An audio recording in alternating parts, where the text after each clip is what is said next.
Boa noite a todos e todas, sejam bem-vindas, bem-vindos a mais uma aula na área de Novo Testamento. Hoje vamos estar falando um pouquinho sobre o gênero literário dos evangelhos, como ele surge, em que mundo, né, qual é o ambiente a qual ele é organizado, qual é o primeiro evangelista a utilizar, por que que se utiliza, quais são as propostas, quais são os pressupostos, ok? Vamos ver os nossos objetivos, os objetivos da nossa aula de hoje. Compreender as características do gênero literário evangelho e suas implicações para a tarefa da interpretação. O outro objetivo, conhecer os mais antigos evangelhos. Palavras-chave: evangelhos, Evangelho de Marcos, Evangelho perdido de quê, Galileia e guerra judaica.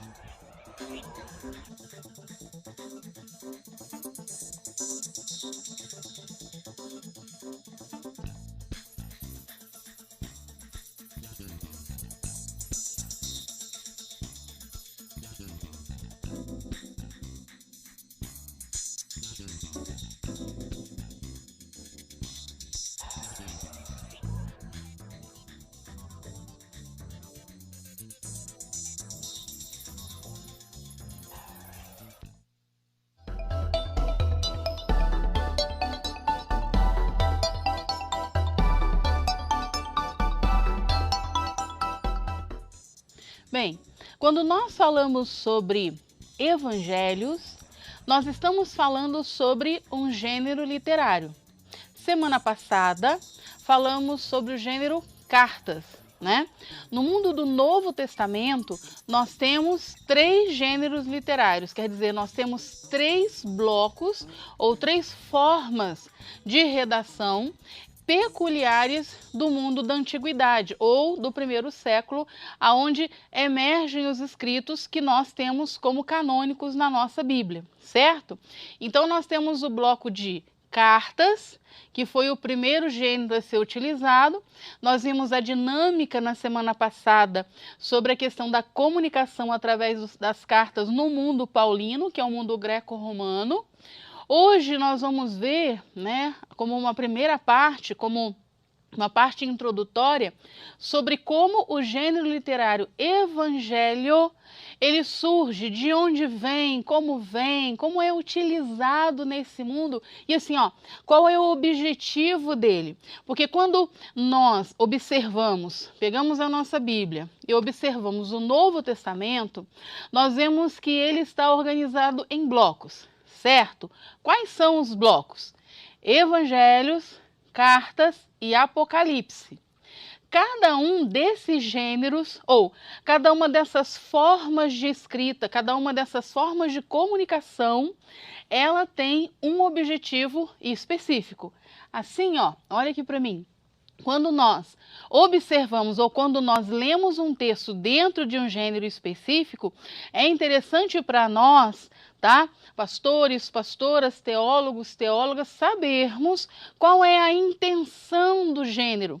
Porque quando ele foi escrito, quando ele foi, redigido, ele tinha um objetivo específico lá naquela época do primeiro século. Quando hoje nós lemos esse texto, que é antiquíssimo, né, do primeiro século, e nós estamos no século 21, nós precisamos perceber quais eram esses objetivos, como ele foi organizado, de onde surgiu, quais são os pressupostos, quais são os objetivos. Para quê? Para que nós possamos não fazer ou não realizar uma leitura que nós chamamos de anacrônica, quer dizer, fora do cronos, fora do tempo. Uma leitura mais aproximada do que de fato o texto quis passar.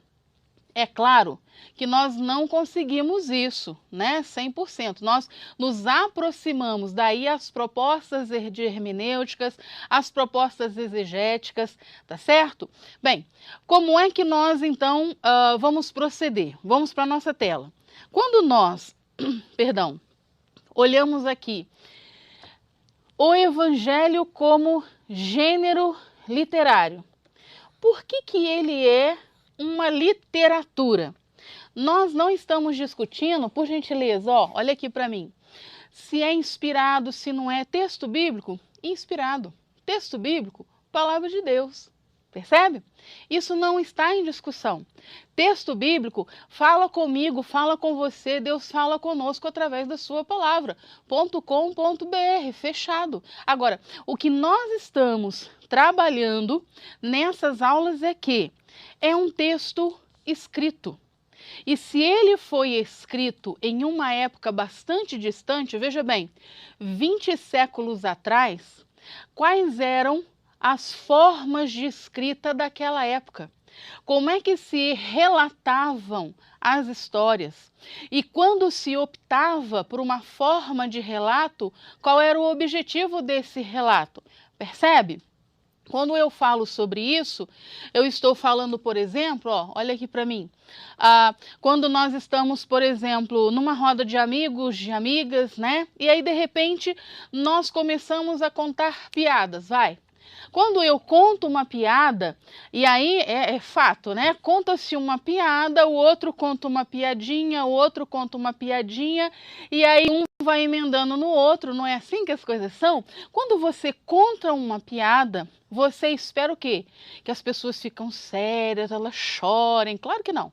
Porque o objetivo desse gênero, dessa forma de comunicação, é trazer alegria, fazer com que as pessoas deem risada. É entrosamento, não é? E basicamente, quando você começa um, o outro começa com outro, o outro lembra de outro, não é assim? Agora, vamos mudar. Eu estou lá com o meu sobrinho, eu tenho um sobrinho de 2 aninhos, o João. Aí eu estou lá com o meu sobrinho e eu digo para ele assim: meu querido, senta aqui com a tia. Era uma vez... Quando eu digo, era uma vez, eu não quero contar uma piada, percebe? Eu inicio uma história de cunho infantil. Quem me ouve já sabe o que, né? E aí eu estou perto dos pais dele, do meu irmão, da minha cunhada. Eles já sabem que eu vou começar a contar uma historinha para ele. Mas espera aí, como é que eles sabem isso? Porque a introdução era uma vez. A forma que eu começo a contar a história, ela já é conhecida, percebe? Então, eu tenho um gênero diferente. Então, estava lá com um grupo de amigos, contando uma piada, eu tinha um objetivo. Quando eu estou lá com meu sobrinho, contando uma história e começo era uma vez, eu tenho um outro objetivo, percebe? Eu tenho gêneros diferentes. Eu tenho gêneros diferentes que são percebidos quando eu falo, não é? Porque nós já conhecemos e a gente já sabe quando começa uma piada como é que a coisa precisa desenrolar. E quando eu estou contando uma história infantil. Quando eu coloco isso no papel, é um gênero literário, porque é um gênero escrito. A forma como se escreve uma piada, não sei se ela pode ser escrita, ela é diferente da forma que eu irei escrever, irei narrar uma história infantil, ok? Então, eu tenho gêneros diferentes, eu tenho estruturas diferentes. Quando eu estou contando a historinha lá para o meu sobrinho, eu tenho um objetivo, entretê-lo, não é? Dependendo da historinha, eu tenho um fundo de ensino, não é? Quando eu estou contando a piada, eu tenho um outro gênero e eu tenho um outro objetivo, diversão, risada, confraternização, não é? Então, para cada gênero, eu tenho um objetivo diferente, ok? Quando eu estou no mundo bíblico, eu também tenho essas diferenças. Daí eu tenho as cartas, que nós vimos semana passada. Nós temos hoje, numa introdução, que terá continuidade na aula que vem com o professor Paulo Roberto Garcia, aonde nós entramos no mundo do Evangelho.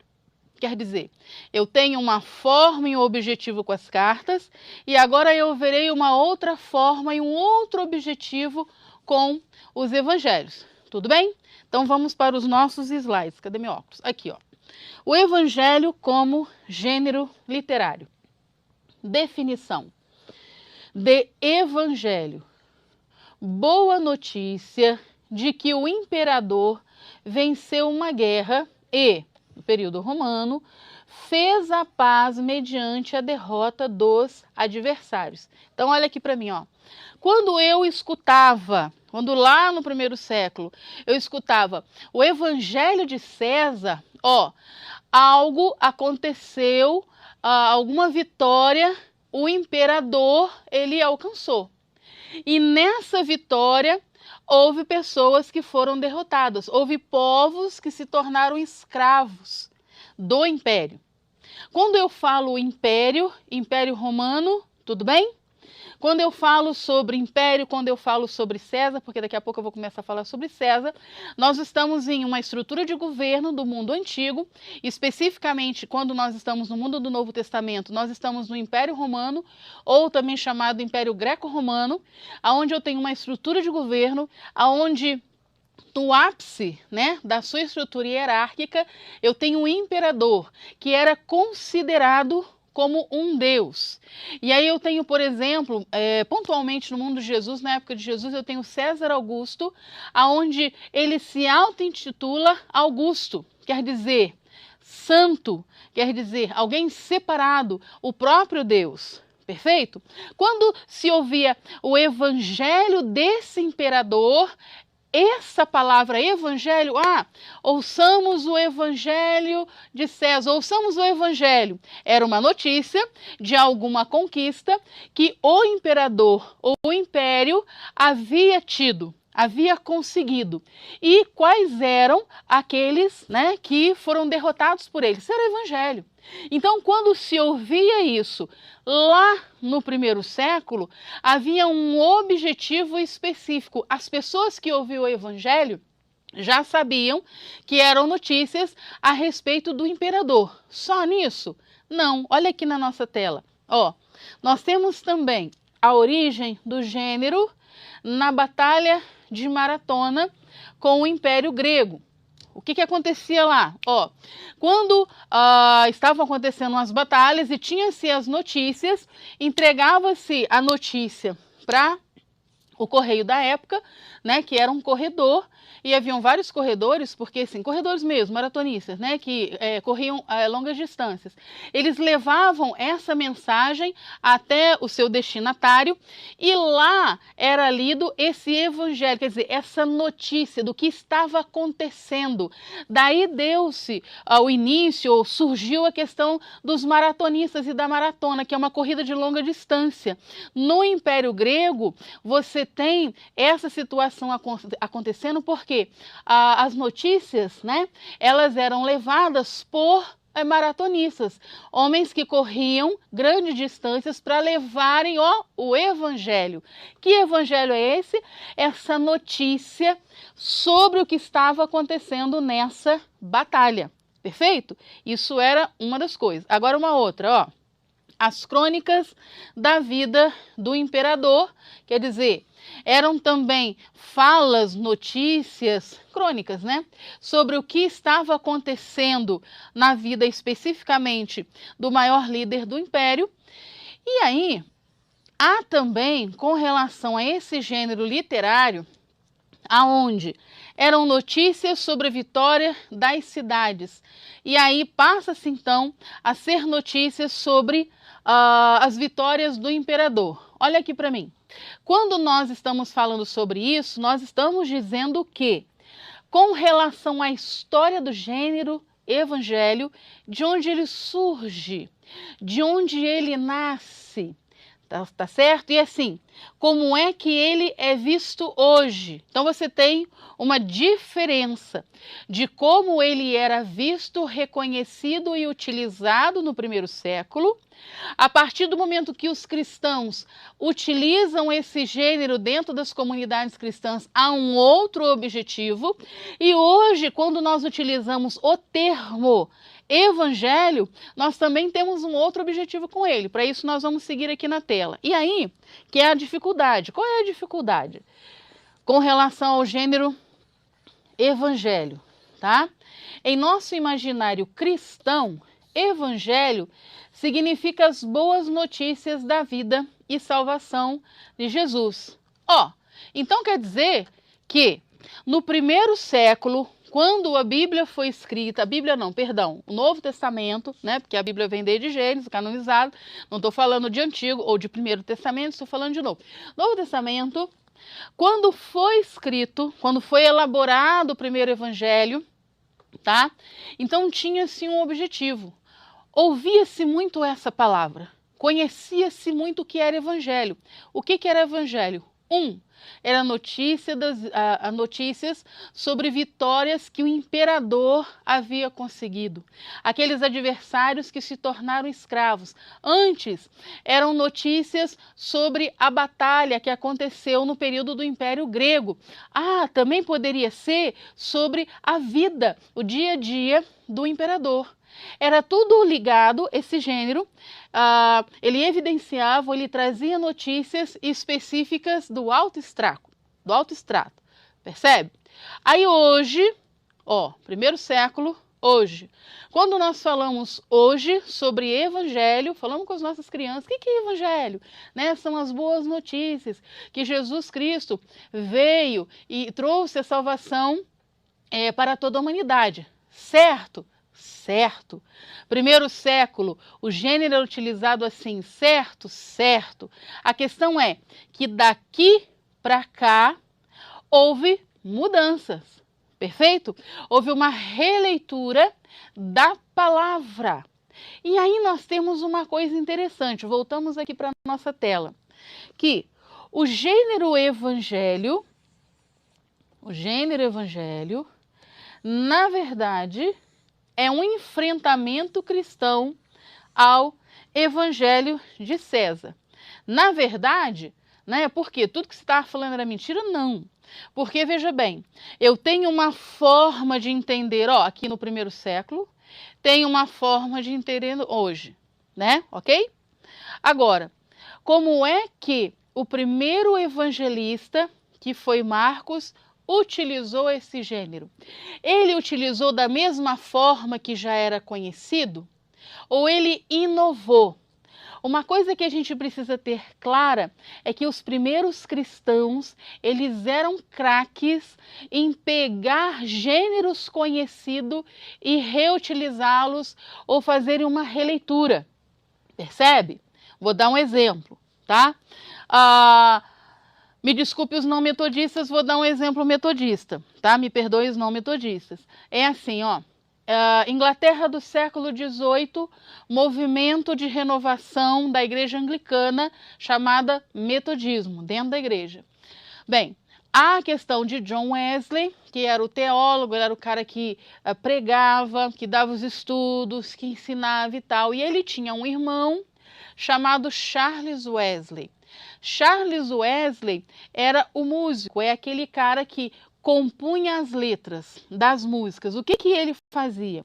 Ele, numa questão de estratégia evangelística, pegava as músicas que eram conhecidas naquele período e mudava as letras, colocavam letras cristãs, letras as quais, né, pegava-se aqui a palavra, a mensagem wesleyana e colocava-se nessas letras, nessas músicas, nessas melodias. Daí, os cânticos, eles rapidamente ficavam conhecidos. Por quê? Se pegava uma melodia já conhecida e só acrescentava, mudava-se a letra. Por que eu estou dizendo isso? Quando nós estamos olhando sobre o gênero literário ou gêneros literários do primeiro século, os cristãos, extremamente, muito, como falo, estrategistas, utilizavam gêneros literários já conhecidos do povo, do povão, e trazia para cá, só que com uma proposta diferente. Vamos seguir aqui na nossa tela. E aí a gente tem assim, ó, o surgimento do gênero, o evangelho e o cristianismo. O primeiro escrito cristão a utilizar o gênero literário evangelho para falar de Jesus foi Marcos. Perceba aqui, ó, o primeiro escrito cristão a utilizar o gênero literário evangelho para falar de Jesus foi Marcos. O surgimento do gênero, ele é determinado pela guerra judaica. Por quê? Houve um embate, né, dos judeus para com o Império Romano, que desemboca numa guerra, a Guerra Judaica, ou a Guerra Judaico-Romana. Nessa guerra, há a destruição do Templo de Jerusalém e vários desdobramentos acontecem. O que se ouvia muito nessa época falar era do Evangelho. Percebe a palavra, o gênero? Muito do Evangelho. Ouçamos o Evangelho. Dizia-se, falava-se do Evangelho. Que Evangelho? O que era esse Evangelho? A mensagem das vitórias de César. Ok? Então, volta para cá. Marcos, o evangelista Marcos, ou João Marcos, né? Ele se opõe a esse anúncio. Que anúncio? Do evangelho de César, das suas vitórias, dos eventos, das questões relacionadas à sua família, da derrota dos adversários. Marcos se opõe a esse anúncio. E aí, então, ele se utiliza do gênero literário, tá? Chamado evangelho, e diz então que o verdadeiro evangelho é o de Jesus. Marcos, então, pega esse gênero, essa forma de comunicação e traz para o mundo cristão como um contraponto à mensagem de César. Então, quando Marcos, ou João Marcos, se utiliza desse gênero, dessa forma, para falar sobre Jesus, ele está de cara se contrapondo à sua mensagem, a mensagem do evangelho que ele traz, é o evangelho de Jesus. Quer dizer, a vitória não é de César, a vitória é de Jesus. Percebe? Então, quando ele propõe, relata, prepara o seu evangelho, o evangelho de Marcos, já é um contraponto. Quando nas comunidades cristãs se ouvia o evangelho, perceba, estou no primeiro século, eu estou em uma cultura iletrada, né? Nós falamos na semana passada e eu quero agradecer pela pergunta. Nós tivemos uma pergunta no fórum de um aluno, me perdoe, eu não recordo o seu nome, e um dos alunos, você pode ver lá, você que nos assiste nessa noite, pediu a bibliografia do livro do Roger Chartier. Na verdade, é Roger Chartier e um outro escritor do qual o seu sobrenome é Cavalo. Ele fala sobre a história, né, da leitura no mundo ocidental, e ele conta essa história para nós desde a antiguidade até a Idade Média. E aí há outros livros, também livros de história antiga, tá?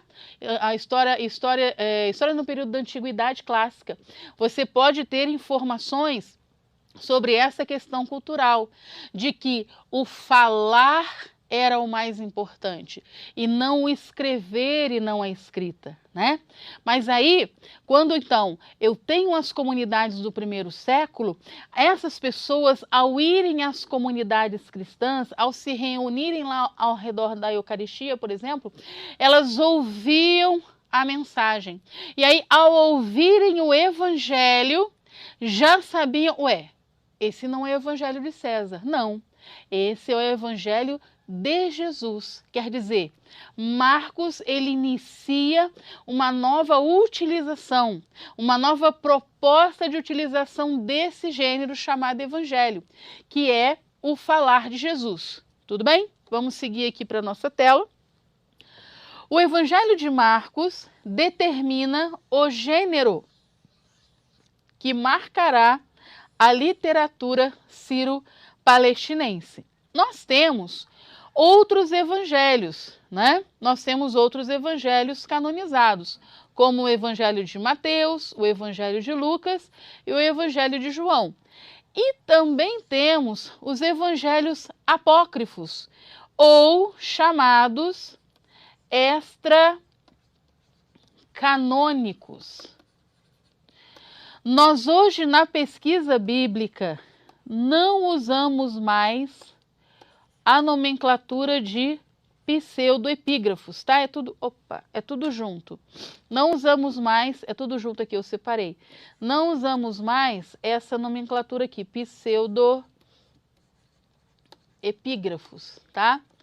Porque o nome, a nomenclatura pseudo, ela dá a entender que seja algo falso. E não é essa a proposta mais, tá bom?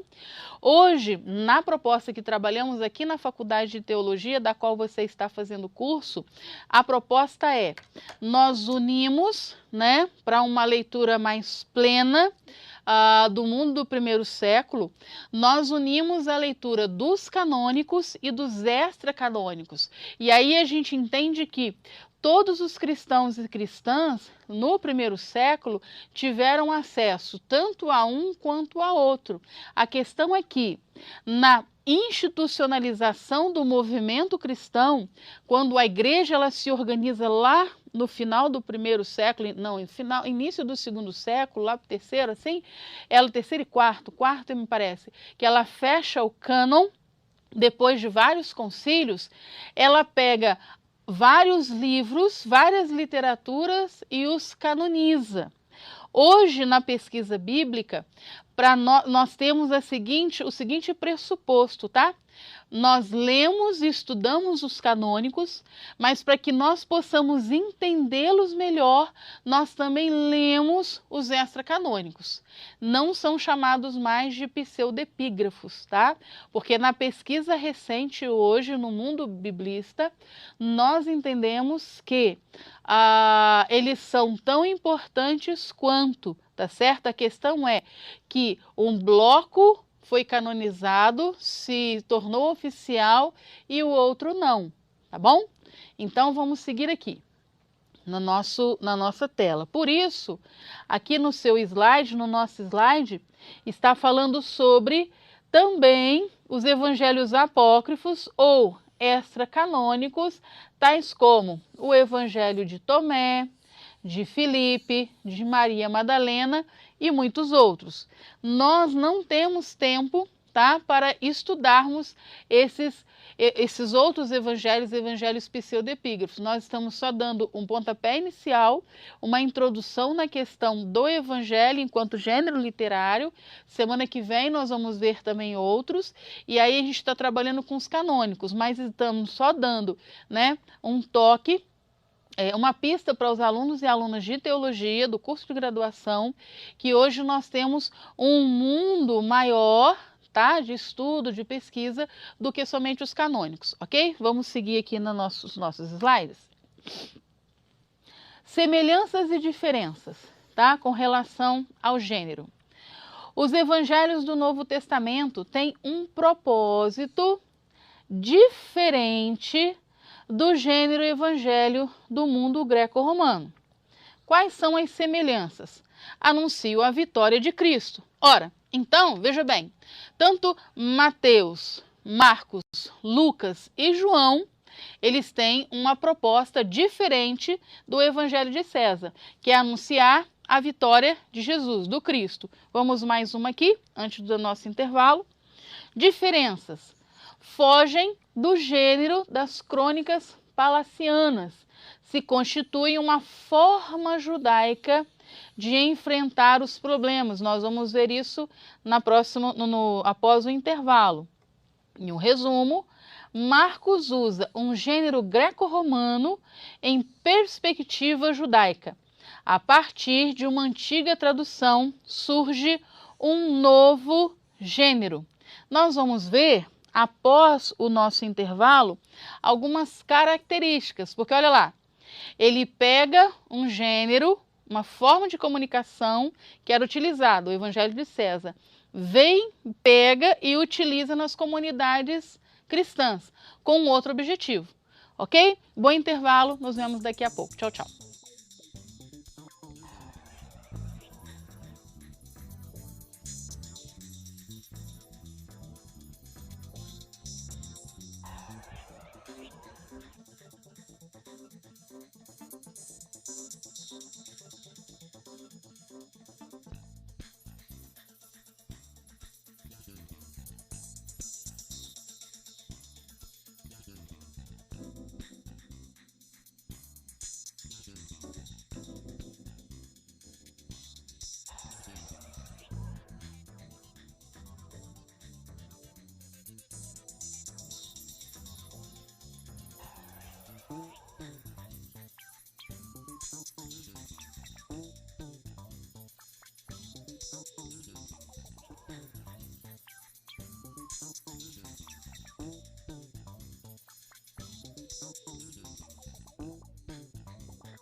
Então, Marcos, ao se utilizar de um gênero já conhecido, Evangelho de César, ele traz essa forma de comunicação, utiliza esse gênero nas comunidades cristãs, ok?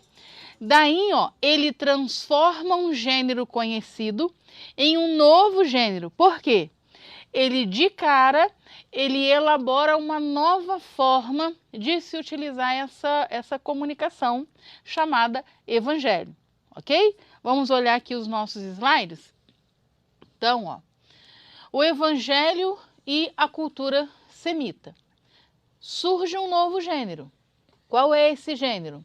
O gênero evangelho, utilizado por Marcos. De onde Marcos tira esse gênero, essa ideia dessa palavra ou dessa forma de comunicar as vitórias do imperador, que era muito ouvida, muito conhecida. Ele pega isso e se utiliza como contraponto, ok? E aí, quando as comunidades cristãs ouvem o evangelho, sabiam na época que era uma mensagem que era contrária ao governo, percebe? Se no Império Romano se buscava ostentação, riqueza, havia extrema violência, tributos muito pesados, injustiça. A mensagem de Jesus, a partir do Evangelho de Marcos, é contrário a tudo isso. Quer dizer, a mensagem de Jesus, ou a mensagem do Cristo, era uma mensagem que indicava partilha, respeito, acolhimento, bondade, a paz, percebe? Então, de cara, ao se ouvir o Evangelho de Jesus, as comunidades do primeiro século já entendiam que o objetivo era diferente. Por isso surge um novo gênero. Uma outra coisa também que começa a ser entendido ou a ser trabalhado a partir desse novo gênero, ou a partir dessa releitura de Marcos, é o seguinte, olha. Perdão. Na cultura semita, o enfrentamento dos problemas se faz olhando para trás. O passado ensina a enfrentar os problemas do presente. Eu vou ler tudo e depois eu vou explicar, tá? No Antigo Testamento, o recontar dos fatos do passado se tornava uma necessidade constante. Muitos dos salmos, por exemplo, recontam a história da ação de Deus na vida do povo. Podemos constatar isso, por exemplo, nos salmos 49, 78, 105 e 106. Neles aparecem meditações históricas, bênção, visando o fortalecer a fé do povo. Na cultura semita, já havia, no Antigo Testamento, essa questão do se contar a história ou contar fatos onde houve a intervenção, a ação de Deus. E a questão é assim, Se Deus agiu no passado, ele age no presente. Ó, se ele agiu no passado, ele age no presente e ele agirá no futuro. Perfeito? É uma questão de continuidade. Isso a gente aprendeu com os judeus. Percebe? Deus é o Deus do passado, Deus do presente e Deus do futuro. Esse ato de continuidade, tá? Ato de continuidade é uma questão da vivência da cultura semita. Quando eu falo cultura semita, eu estou falando dos judeus, ok? E aí é interessante a gente olhar 2 salmos. Abra sua Bíblia aí, por gentileza. E aí eu estou aqui na tela, tá? Ó, Salmo 78 e o Salmo 105. Quando a gente olha especificamente o Salmo 78, é muito interessante porque o que ele faz? Ele vai relembrando, né, aonde houve a providência divina durante a história do povo. Então, ó, 78 verso 2, tá aberta aí a sua Bíblia?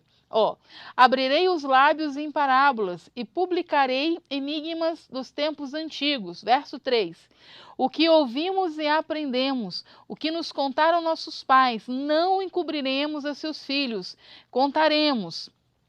Verso 7, para que pusessem em Deus a sua confiança e não se esquecessem dos feitos de Deus. E aí nós vamos seguindo o verso de número 32, por gentileza. Sem embargo disso, continuaram a pecar e não creram nas suas maravilhas. Já começam a contar histórias onde povos, ou o povo, ou algumas tribos do povo de Israel se esqueceram e começaram a se desviar. E aí começa a contar, a narrar o Salmo de número 78, o que começou a acontecer. No Salmo 105 também é muito interessante, todos esses 4 salmos, tá? Que estão indicados, eles falam sobre essas maravilhas que aconteceram, ou ações de Deus dentro do povo de Israel, ou no povo de Israel. Por exemplo, 105, verso 5 diz assim: lembrai-vos das maravilhas que fez, dos seus prodígios e dos seus juízos, dos juízos de seus lábios. Verso 8, lembra-se perpetuamente da sua aliança. Verso 24, estou pulando assim, só destacando alguns, tá? Deus fez sobremodo fecundo o seu povo e o tornou forte. Então, assim, havia na cultura semita a questão do relembrar a ação divina durante a história. Há uma questão também nos evangelhos, tá? Voltamos aqui para a tela. Dentro desse novo gênero, inaugurado pelo evangelista Marcos, o que nós lemos aqui, ó, no primeiro pontinho, no primeiro destaque?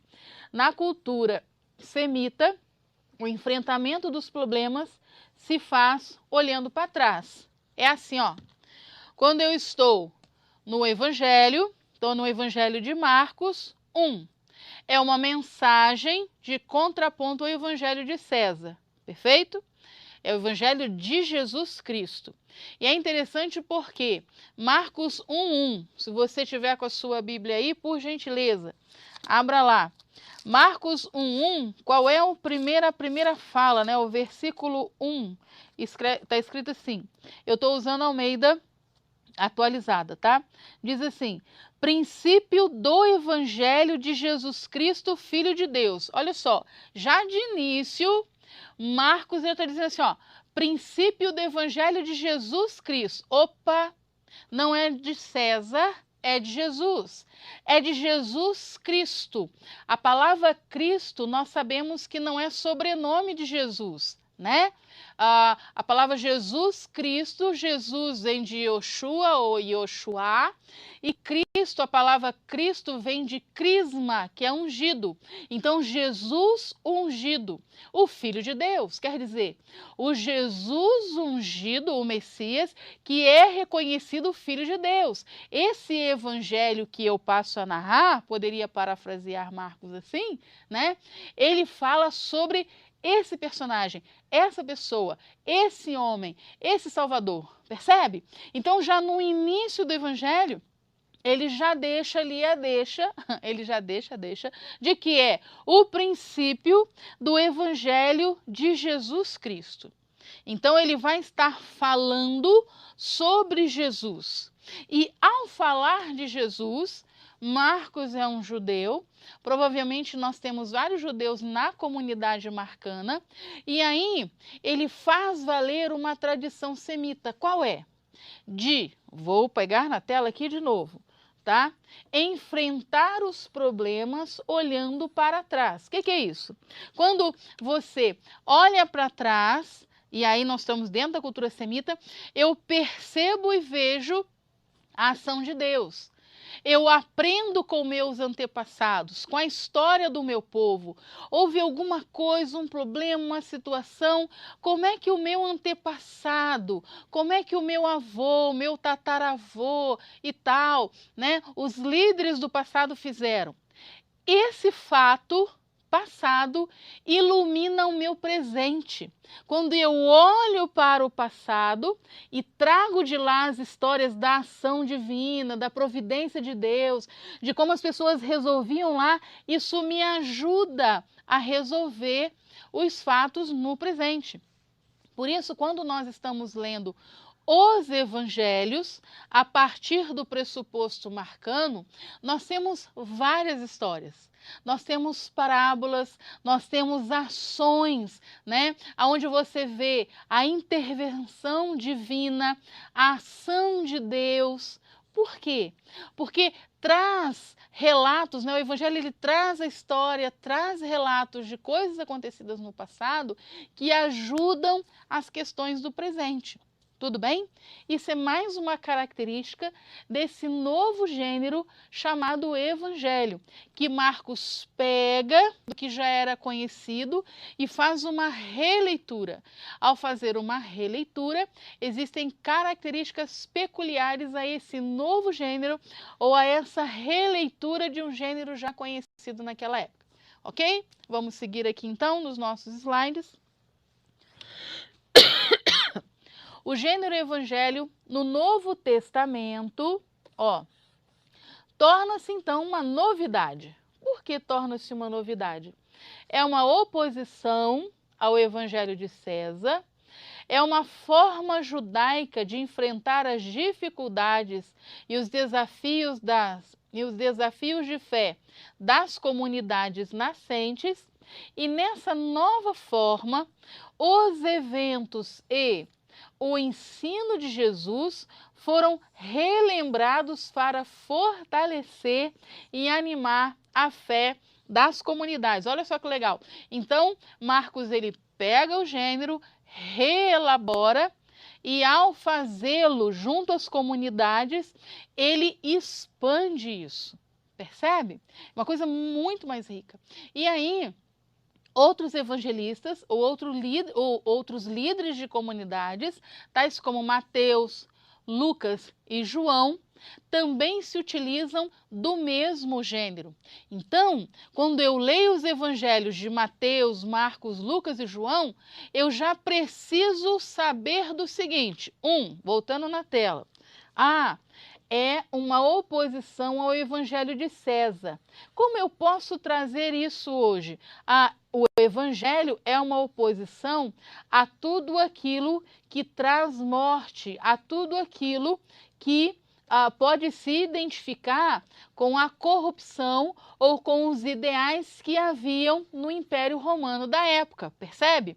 Uma outra coisa, olha, quando eu leio os evangelhos, essa é uma forma judaica de enfrentar as dificuldades e os desafios da fé das comunidades nascentes. Quer dizer, eu trago o passado, as histórias do passado para me ajudar. E aí, aquilo que os meus pais, os meus avós, né, aqueles que nós chamamos, que a gente tem uma história aí, né, da família, da fé, não apenas com parentes diretos, mas pessoas que ao longo dos anos, das épocas, das décadas, né, vieram perseverando na fé. Isso me ajuda hoje, isso me ensina hoje a valorização do que aconteceu no passado, percebe? E por último, nessa forma dos evangelhos, o ensino de Jesus é relembrado para fortalecer e animar a fé das comunidades. Tudo bem? E aí, quando a gente olha o mundo antigo, especificamente, no período do Império Romano, que está nos tempos de Cristo ou nos tempos de Jesus, nós vimos na semana passada, estamos trazendo hoje novamente, que existem locais onde os gêneros são mais abrangentes ou onde foram mais utilizados. Nós vimos aqui a respeito das cartas na semana passada, aonde nós tínhamos essa abrangência, no mundo da Ásia Menor. Nós temos aqui no mundo grego, no mundo romano, então aqui nós temos mais ou menos, ou uma maior parte, no mundo paulino. Vimos semana passada. E hoje nós estamos vendo que o gênero evangelho, ele se estabelece no mundo a qual nós chamamos sírio-palestinense, ok? Que é o mundo de Jesus.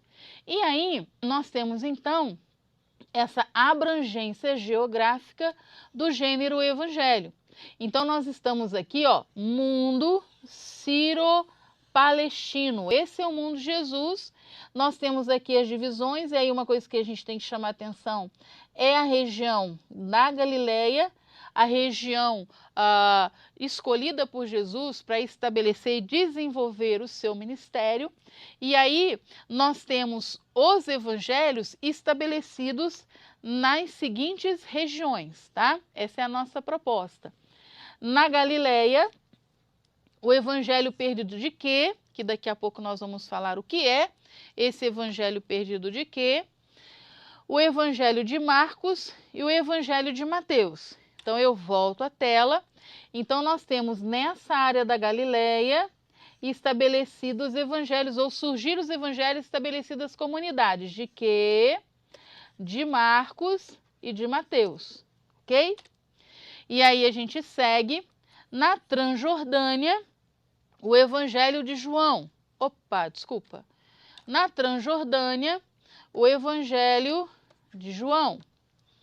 E nós temos na Síria o evangelho de Lucas.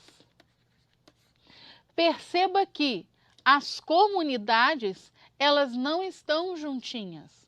As comunidades, dos evangelistas, a comunidade matiana, marcana, lucana, a joanina, elas estão em locais específicos e não estão pertinho. Nós temos comunidades estabelecidas em locais específicos. Isso é muito importante. Por quê?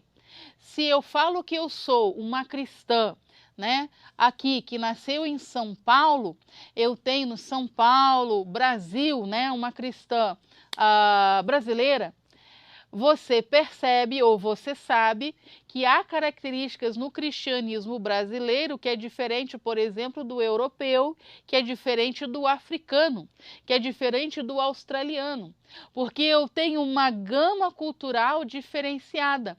O núcleo da mensagem da salvação é a mesma, se somos cristãos e cristãs.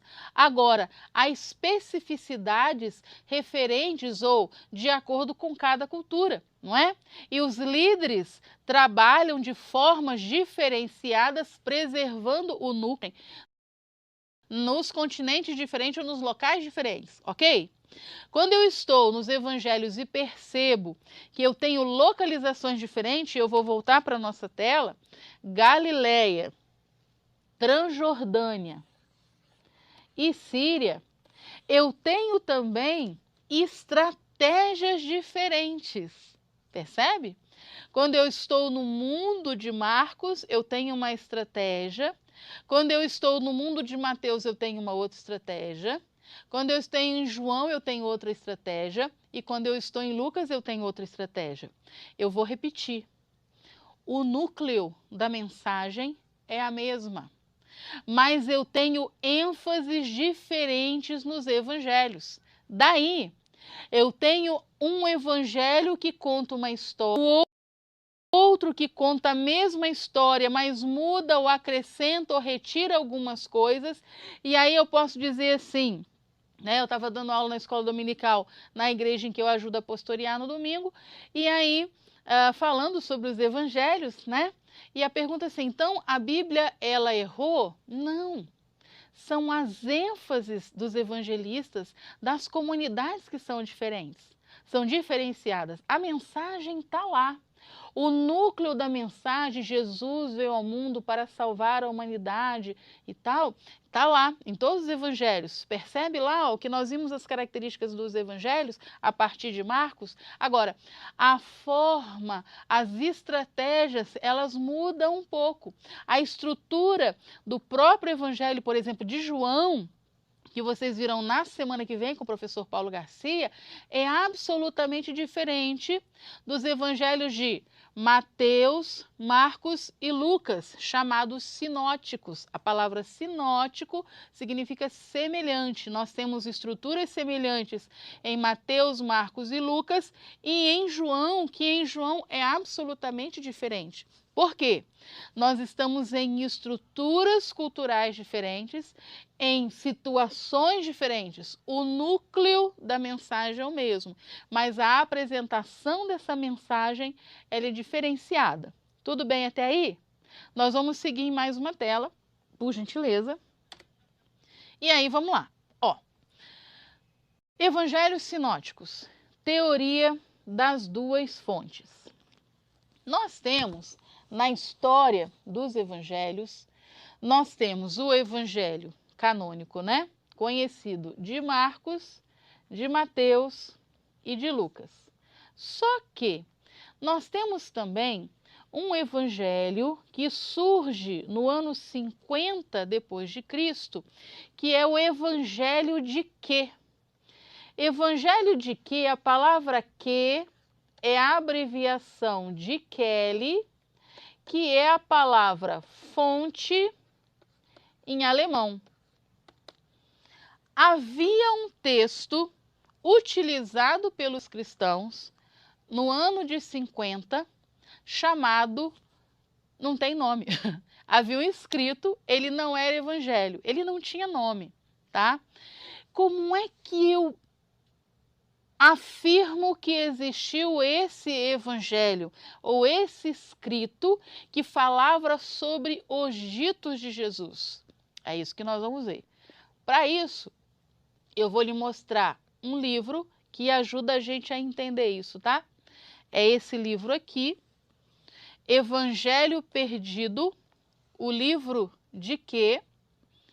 Do Burton Mac.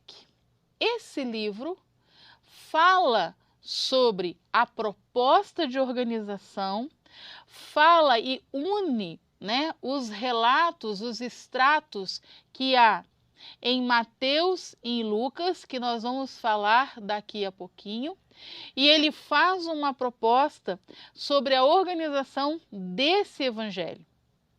Então, quando nós estamos no mundo dos evangelhos, nós temos Marcos, ok, que é o mais antigo dos evangelhos canonizados, e nós temos a fonte Q, que surge em 50, o evangelho de Marcos em 67, de 67 a 90, tá? De 67 a 90 é a proposta que nós fazemos. Você pode encontrar datas diferentes, tá bom? E de 80 a 90 nós temos o evangelho de Mateus e de Lucas. Qual é a teoria das duas fontes? É o seguinte: havia já em 50 um evangelho ou um escrito aonde continha os ditos de Jesus, uma coleção de ditos. Ó, Evangelho Perdido de quê? Vou explicar aqui.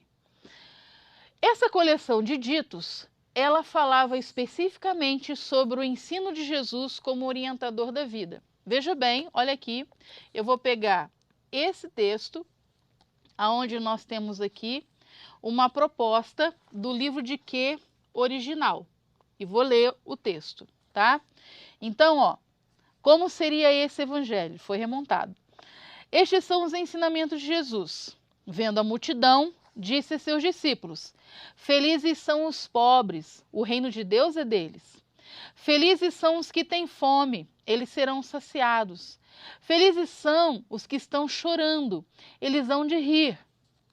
Vou pegar uma outra passagem. Pode um cego guiar outro cego?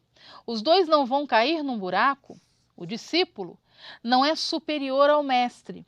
Basta ao discípulo ser igual ao mestre. Percebe? A coleção de ditos que está nesse escrito chamado de fonte que, ou de livro de que, ou livro perdido de que. Por que é que? Porque o estudioso que percebeu, os estudiosos que perceberam, né? Isso, ao fazer a comparação sinótica, o que é isso? Pegou os relatos ou o texto de Mateus, de Marcos, de Lucas, emparelhou. E percebeu, vou voltar na tela, e percebeu o seguinte, deixa eu ver se eu consigo apagar aqui. Percebeu o seguinte, ó. Ele percebeu, ou eles perceberam, tá? Que em Mateus, e Lucas, há uma estrutura semelhante a Marcos. Quer dizer, provavelmente, Mateus e Lucas leram Marcos para organizar os seus evangelhos. Nós temos textos de Marcos que estão em Mateus e estão em Lucas. Tudo bem? E aí a gente tem um nome para isso na academia que se chama dependência literária. Então, Mateus e Lucas, ao organizarem os seus evangelhos, eles se utilizaram de Marcos. Por quê? Marcos foi o primeiro escrito, certo? E aí, ao emparelharem os evangelhos, Mateus, Marcos e Lucas, perceberam que, vou voltar aqui para a tela, que existiam escritos que estavam em Marcos, eu vou apagar isso aqui que está muito bolado. Perceberam que haviam escritos em Mateus e em Lucas que não havia em Marcos, mas os escritos que haviam em Mateus e Lucas eram idênticos. Oxe, calma aí. Uma coisa é você ouvir uma mensagem e transcrever essa mensagem, percebe? Você não irá escrever ipsilítere. A questão é que ao se estudar os textos dos evangelhos sinóticos, quer dizer, Mateus, Marcos e Lucas, perceba que sinótico não entra João, tá? Quando se emparelha os textos, se percebeu que haviam escritos idênticos em Mateus e em Lucas que não tinha em Marcos. Começou-se então a unir esses escritos.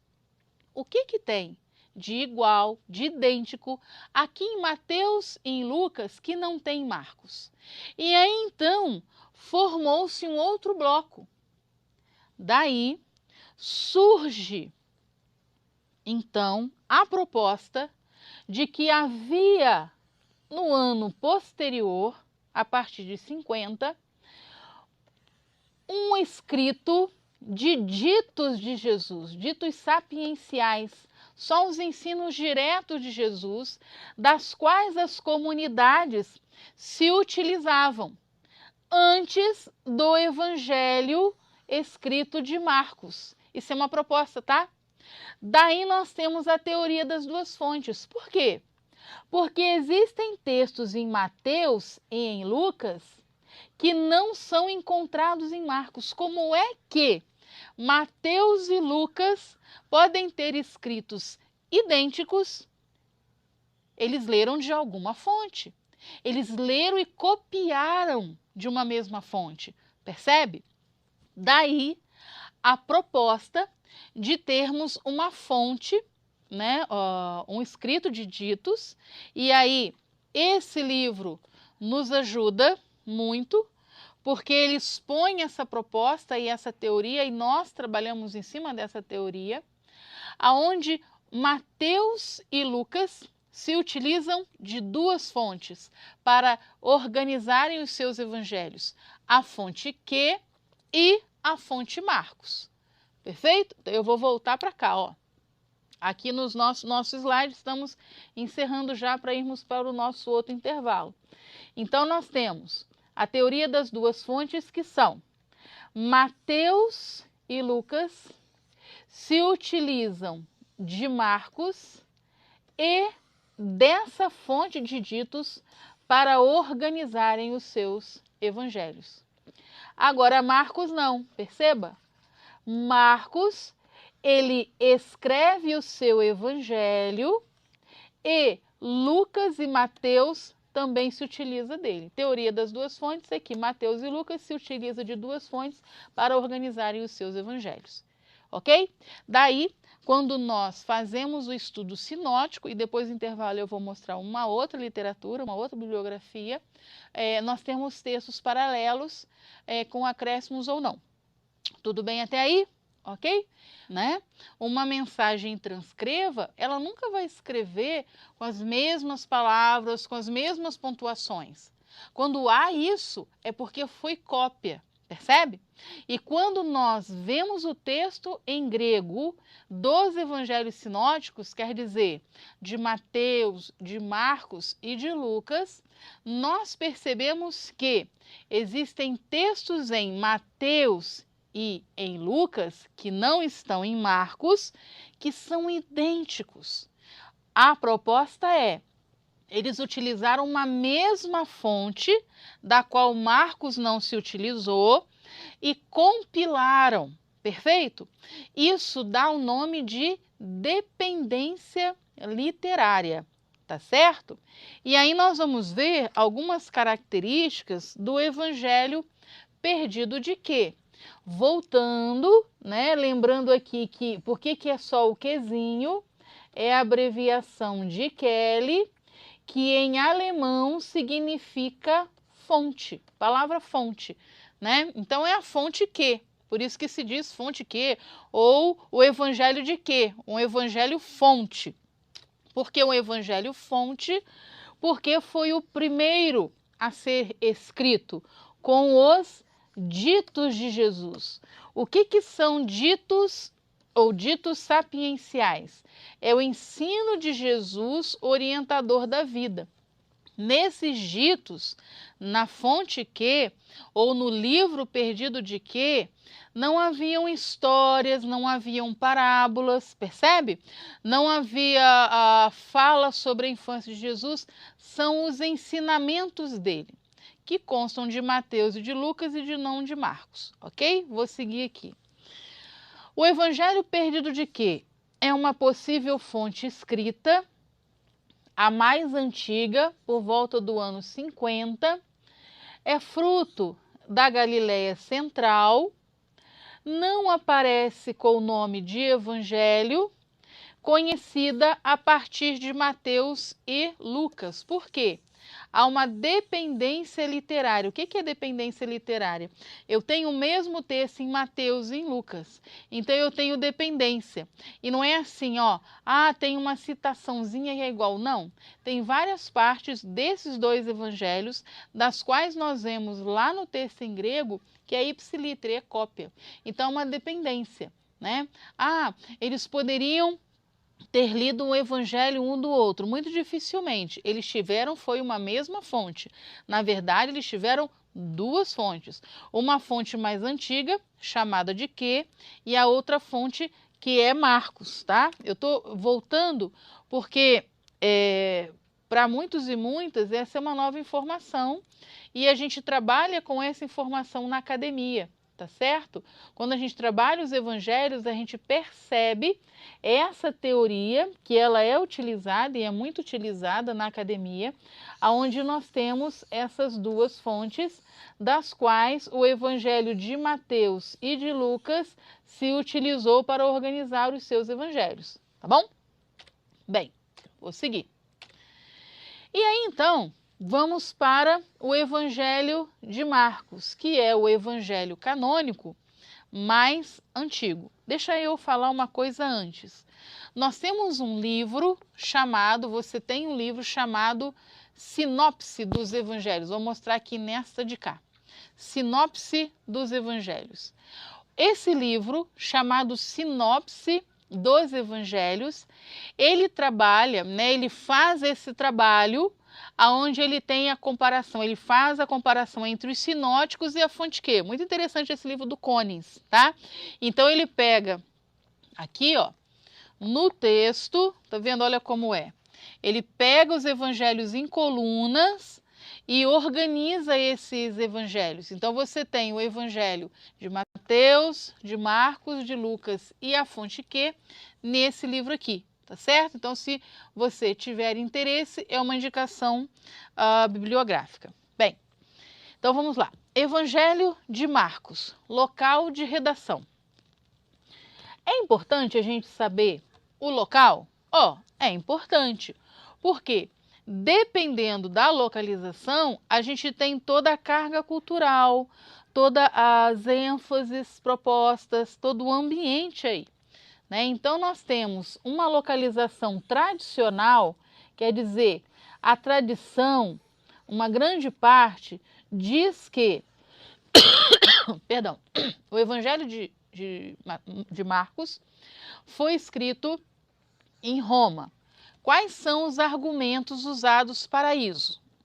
O uso dos latinismos, a tradução de palavras hebraicas e aramaicas, quer dizer, há um desconhecimento dessas línguas pela comunidade e o desconhecimento da geografia da Galileia. As rotas das viagens de Jesus são improváveis. Nós temos uma outra proposta, tá? Uma nova proposta de local de redação, a Galileia.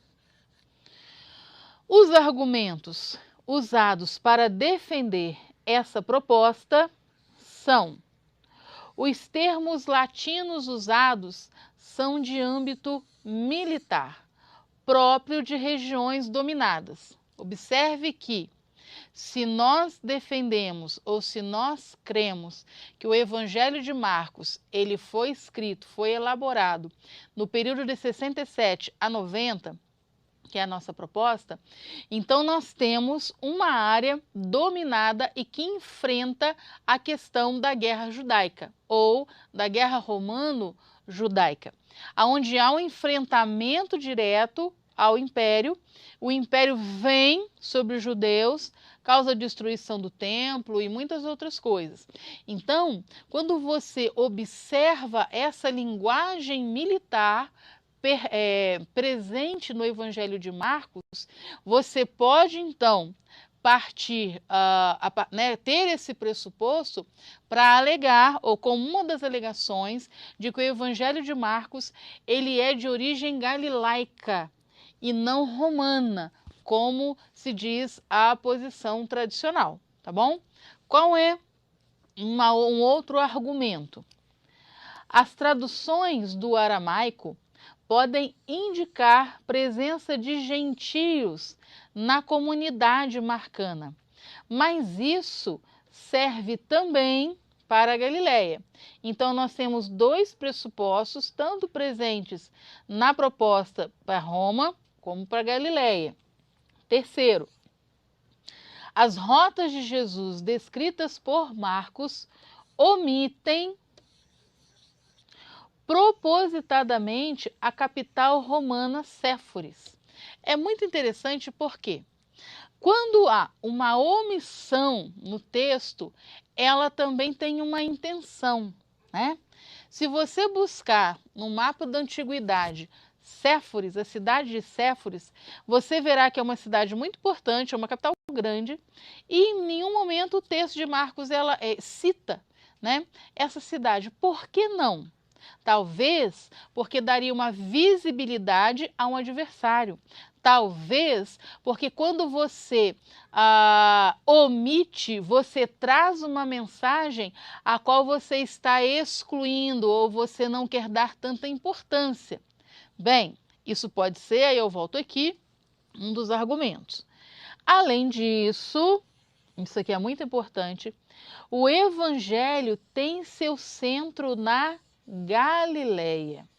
Então, a maior parte das histórias, ou a grande parte das histórias narradas por Marcos, acontece na Galileia. O ministério de Jesus em Marcos é centrado na Galileia. Percebe? Então, por que não o escrito ter origem nessa área? Nós trabalhamos aqui na faculdade com essa proposta, tá certo? Você pode aceitar, você pode não aceitar. É uma proposta e nós estamos aqui mostrando os nossos argumentos para isso, tá certo? Ok? Vamos seguir aqui no nosso texto ou nos nossos slides. O Evangelho de Marcos. Existem temas centrais no Evangelho de Marcos. E tem uma coisa muito interessante também, olha aqui para mim. O Evangelho de Marcos, ele é composto por 16 capítulos, certo? E aí nós temos uma proposta também. No Evangelho de Marcos tem uma coisa muito interessante chamado segredo messiânico. Vou escrever aqui na tela, ó. Segredo messiânico. Dos capítulos de 1 a 8, toda vez que tem uma cura, Jesus fala assim, ó, não fala para ninguém. Ou então vá até o sacerdote, oferece, né, o que é pedido na lei de Deuteronômio, mas não conta para ninguém. E de repente você está lendo o Evangelho, mas que coisa, como é que é assim? A pessoa é curada, a pessoa é cega, começa a ver, é paralítico, começa a andar e outras coisas mais. Como é que não é para contar? Isso é proposta narrativa. É aquela questão assim, isso se chama segredo messiânico, tá? E aí quer dizer assim, quando fala para não contar, é porque é para contar, é para falar. Então você tem uma estrutura, como é que fala? É uma estratégia narrativa no Evangelho de Marcos. E aí é uma coisa muito interessante, quando a gente olha o bloco, que eu tenho de 1 a 16, de 1 a 9, de 1 a 8, você tem essa questão no capítulo 9 também. Mas no capítulo 9, que a gente está aqui exatamente no meio do bloco de 1 a 16, você tem o encontro de Jesus com a mulher Sirofenícia. A mulher Sirofenícia, quando se encontra com Jesus, ou na verdade assim, Jesus se encontra com a mulher, diz o texto assim, e Jesus foi para as regiões de Tiro e Sidom. Quando o texto diz que Jesus vai para a região de Tiro e Sidom, ele está saindo do que nós chamamos de Terra Santa. Ele está saindo dos limites da Terra Santa. Ele está indo para a terra impura. Olha só que coisa legal. Ele está saindo desse domínio aqui dos judeus. Ele está indo para povos diferentes. E lá ele encontra uma mulher. E no diálogo com essa mulher, a mulher trava uma conversa com ele, um diálogo, de onde ele reconhece a fé dessa mulher. Deixa eu fazer uma pergunta para ti. De onde é que ela ouviu, onde ela ouviu a pregação de Jesus? Como é que ela sabe que ele é o Messias esperado? A mensagem do Cristo já havia extrapolado os limites da Terra Santa. E aí, Jesus, na proposta de Marcos, é o primeiro missionário que vai além de sua cultura. Ele mesmo está ensinando para os seus seguidores que nós precisamos expandir, ir além. Isso por quê? Porque lá no texto, no início, de repente a gente não dá muita bola, está dizendo assim, e ele vai para as terras de Tiro e Sidom. Ele sai dos domínios da Terra Santa, que para o judeu é uma coisa muito importante, certo? Ele vai até povos que não são especificamente dos judeus. Ele próprio dá esse exemplo. E aí é muito interessante porque dentro do bloco de 1 a 16, quando chega no 9, que ele tem esse encontro com a mulher Ciro-Fenícia, olha só, mulher Ciro-Fenícia, ela não é judia, Ciro-Fenícia, ela reconhece, ela ouviu falar e ela dialoga e ela ganha o diálogo e Jesus reconhece a fé dessa mulher que não é judia. Olha só que coisa, ele está numa terra fora, está com uma estrangeira, ele está fazendo missão, percebe? E a mensagem já extrapolou. Bem, a partir desse encontro para frente, até o 16, não há mais a proibição. Muito legal. Porque aí a mensagem te deselou, a mensagem é para todo mundo, a mensagem é para ser falada, a mensagem é para ser dita em todos os locais, para todas as pessoas. Então você tem uma estrutura de 1 a 8, onde você tem a questão do segredo, para que não se conte, e é interessante porque quem é que reconhece que Jesus é Senhor e Salvador de 1 a 8? Os demônios. Todo quanto demônio que aparece de 1 a 8, todos eles sabem quem Jesus é. Agora o pessoal que está junto com Jesus mesmo não sabe. Isso é muito interessante. Isso se chama estratégia literária, tá?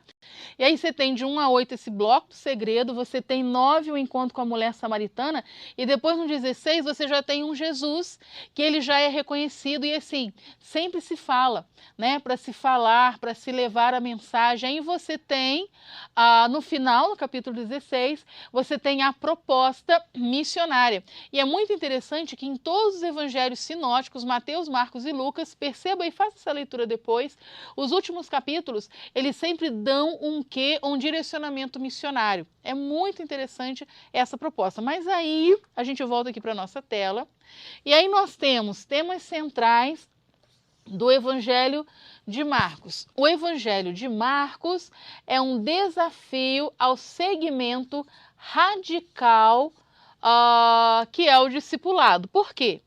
Porque nós temos no Evangelho de Marcos um termo grego que é o akolotel. O akolotel é o termo, é a palavra que nós traduzimos por seguir, que na verdade seria segmento. O Evangelho de Marcos é um evangelho que ele, diferente de Mateus, de Lucas ou mesmo de João, vou pegar só nos sinóticos, tá? Quando eu falo assim, pegar só nos sinóticos, eu estou dizendo Mateus, Marcos e Lucas. Marcos é o evangelho que começa pelo discipulado. Percebe? Quando você lê Marcos capítulo 1, já tem um chamado logo no começo. Em Mateus começa pela genealogia, o nascimento. Lucas começa com uma outra história. Agora em Marcos começa pelo chamado. Isso também é intencional, porque ao se estruturar os relatos, você coloca o que você entende mais importante na frente. Quando eu coloco, né, coloco os relatos dos evangelhos juntos, eu percebo a ênfase de cada evangelista e percebo a ênfase de cada uma das comunidades. Ora, em Marcos eu tenho muita utilização desse termo, akolotel, que é segmento, que é o seguir. E esse seguir, olha, veja bem, não é assim, eu vou seguindo atrás, né? Vou fazer igual. Não. Esse segmento que vem de akolotel significa isso, eu agora tomo a sua mensagem como minha. Olha só que coisa muito interessante. Quer dizer que quando eu sigo a Jesus, não é só assim, enfileiradinho, seguindo, põe o pé aqui, põe o pé. Não é isso. O seguimento a Cristo, ou seguir a Cristo, a partir de Marcos, que é o discipulado, nessa palavra grega, a questão semântica quer dizer, o sentido maior é, eu tomo a partir desse momento a tua mensagem como minha. Quando nós estamos em Marcos capítulo 1, quando ele fala sobre o chamamento dos discípulos ou a vocação dos discípulos, depende da versão que você está lendo, né, a tradução ou o subtítulo que ali está, você tem essa proposta de que os discípulos, os pescadores que estavam ali, né, frente à beira do mar da Galileia, ao aceitarem o convite de Jesus, Jesus, e aí Jesus inverte, né? Por que Jesus inverte? Porque nesse período do primeiro século, a pessoa, né, o homem, né, com 30 anos, que é a maioridade judaica, ele chegava até o mestre e dizia: o senhor me aceita como discípulo? O mestre poderia aceitá-lo ou recusá-lo. Era assim que era. Aí Jesus inverte o negócio. Não são eles que vêm até Jesus. Olha só, é Jesus que vai até eles. E aí alguns textos, tem um texto que fala: não foi vós quem me escolheste, mas eu vos escolhi. Porque ele inverte, e aí ele vai até os pescadores, os chama, e quando eles, e o texto diz, rapidamente, prontamente, seguiram Jesus, quer dizer que aqueles homens, ao aceitarem o chamado ou o convite do Cristo, tomaram a mensagem dele, a vida dele, como sua. Isso significa seguimento em Marcos. E aí vamos seguir aqui na nossa tela. Bem, um outro tema central também em Marcos é que Jesus faz a paz mediante o oferecimento de sua vida. Lembra que o gênero evangelho é um contraponto ao evangelho de César, certo? Como é que era a paz estabelecida no Império Romano? Era a Pax Romana. Era a paz através da violência, através da imposição. No Evangelho de Jesus, a paz se faz através do oferecimento da vida, da doação em benefício do outro. Perceba que a lógica é contrária. Perceba que ele inverte a lógica da mensagem, ok? Vou seguir aqui no tema central. Nós temos também, no capítulo 13, uma crítica ao templo que reflete o cerco promovido pela 10ª Legião Romana. O tema clássico da tradição profética, não confiar em edificações romanas. E aí no capítulo 3, Jesus já começa direto, né? Perdão, que ele vai derrubar aquele templo e irá reedificar em 3 dias. Ele está falando de outra coisa, né? E aí o não confiar em edificações humanas, que já é um tema de longa data na tradição judaica. Isso também é exposto como tema central em Marcos. Vamos seguir. No capítulo 4, esse texto aqui é muito legal. No capítulo 4, especificamente dos versículos de número 35 até o de 41, é um tema porque fala sobre quando Jesus acalma a tempestade. E aí é muito interessante porque nós temos alguns verbos presentes nesse texto, a qual dá o sentido no grego de ordem. E toda vez que Jesus aparece sobre o mar, acalma o mar, o texto está evocando uma tradição do Antigo Testamento que significa caos. Todas as vezes que o mar aparece nos textos do Antigo Testamento, está falando sobre caos, está falando sobre algo que não é bom. Percebe? E aí em Marcos capítulo 4, quando Jesus ele acalma a tempestade, ele está acalmando ou está pondo ordem no caos. Quando ele está trabalhando ou quando ele dá a ordem para que o mar se acalme, porque é uma tempestade que acontece repentinamente, característica do lago da Galileia, né? Porque não é mar, é lago, mas tudo bem. Quando eu uso a palavra mar, eu tenho também uma intenção teológica que fala sobre caos. Se eu estou percebendo que Marcos, ele pautou o seu evangelho, né? Pegou do que era conhecido e trouxe, e está utilizando como um contraponto ao evangelho de César. Lembra que quando nós estamos estudando o Império Romano, tem uma fala dos romanos que diz que é do mare nostro, né? O mar é nosso. Quando nós lemos a passagem em Marcos 4, Jesus coloca essa fala romana por terra. O mar não é dos romanos. O mar também está sobre o jugo ou sobre o poderio do próprio Jesus. Isso é muito legal. A gente fazer essas conexões, da história, da cultura, e a gente perceber isso visivelmente no texto. Por que eu posso fazer isso? Por que eu posso fazer essas pontes? Porque lá no início há uma proposta de se perceber quais são os objetivos dos gêneros literários. E hoje, especificamente, nós estamos falando sobre o gênero literário evangelho, a partir de Marcos. Na semana que vem, o professor Paulo Garcia vai estar trabalhando os outros evangelhos, tá bom? Vamos seguir então aqui na nossa tela. Síntese da nossa teleaula de hoje.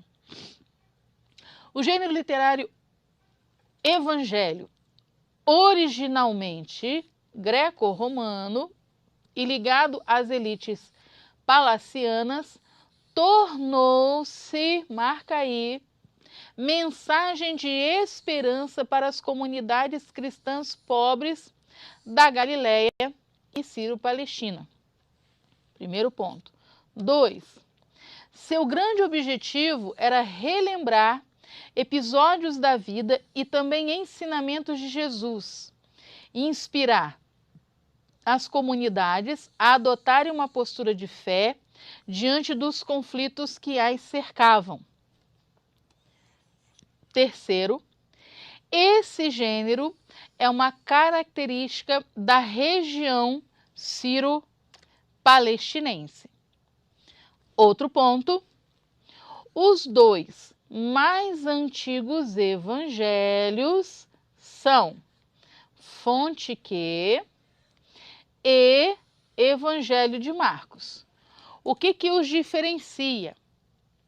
A Fonte Q, ela não foi canonizada, né? Porque depois, com a utilização ou com a vinda do gênero narrativo, a partir de Marcos, de 67 a 90, que ele surge, provavelmente ele surge, né? O evangelho na forma narrativa, ela ganha popularidade. E aí, nós só temos os resquícios dessa fonte, da fonte Q, ou do evangelho perdido de Q, lá em Mateus e Lucas, que surgem um pouco mais depois. Os evangelhos narrativos, Mateus, Marcos e Lucas, que são sinóticos, eles ficam mais populares nas comunidades cristãs. Daí nós temos aquele esquema das cópias que são feitas e se perde, tá, o evangelho de Q de 50. Quando bem mais para frente, nas pesquisas, une-se os textos, começa a se perceber essas semelhanças, essa dependência literária entre Mateus e Lucas. Tudo bem? Vamos seguir aqui na nossa tela. Então, nós temos a fonte Q, que é base da teoria das duas fontes. Perceba, é uma teoria, é uma proposta, tá? Que nós utilizamos aqui, que é o evangelho de uma comunidade da Galileia Central que valoriza o ensino de Jesus. O evangelho de Marcos quer desafiar o seguimento de Jesus, enfrentando e vencendo o medo. São temas centrais do evangelho de Marcos. Bem, quando nós percebemos as nuances, os pressupostos do gênero literário do evangelho, fica muito interessante a nossa leitura, viu? E aí, quando você pega o bloco dos sinóticos, quer dizer, Mateus, Marcos e Lucas, com essa proposta, é um contraponto ao Evangelho de César. Olha, é uma forma de fortalecer a fé das comunidades. Eu olho para eventos passados, para o que Jesus fez, e isso me ajuda a seguir a caminhada, me ajuda a enfrentar as questões da fé no dia a dia. Bem, Eu espero que você tenha gostado da nossa aula. Perguntas, propostas, sugestões, coloquem lá no fórum de dúvidas, que nós estaremos respondendo algumas hoje e outras a partir de amanhã, tá bom? Fiquem com Deus, até a próxima aula. Tchau, tchau.